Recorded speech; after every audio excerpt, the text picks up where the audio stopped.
I know a lot of senior people who are using it. I don't know a lot of junior people who are using it. Why? It's the chef thing I just told you. But there's a bunch of things that you can do with CHOP, right? With CHOP, oh my God, here's a picture of it. All right, you're literally in the LLM and you're just like, this method's wrong, right?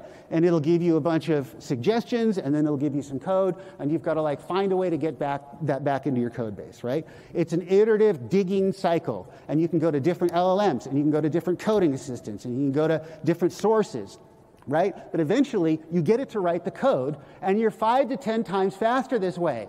It's counterintuitive because you're spending a lot of time just typing, right? What you want, but you have an infinitely fast generator, right?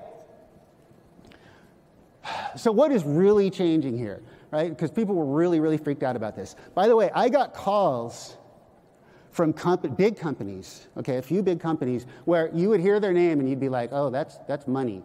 Money's not a problem for them. And they said that they've been witnessing this phenomenon unfolding in their engineering orgs.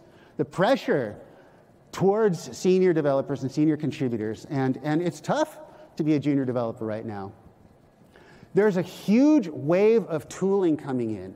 Your IDE doesn't even begin to scratch the surface of what you can do with Gen AI in code production. You'll probably hear from some of our friends at like GitHub about this. Like the IDEs are actually somewhat limiting. The tools that are coming are all going to require LLMs to process your intellectual property. Now, I had a wonderful, wonderful slide in here that unfortunately is not here anymore. It was a picture from Raiders of the Lost Ark, the very last scene where they're pushing the box into the giant warehouse of boxes. All right, you remember? That's your intellectual property assets. I've been talking to some of you in the audience here, and you're telling me that discovery is your hardest problem. You got thousands, tens of thousands of repos. You got wikis. You've got issues and project trackers. Nubank was ingesting, 50 petabytes a day?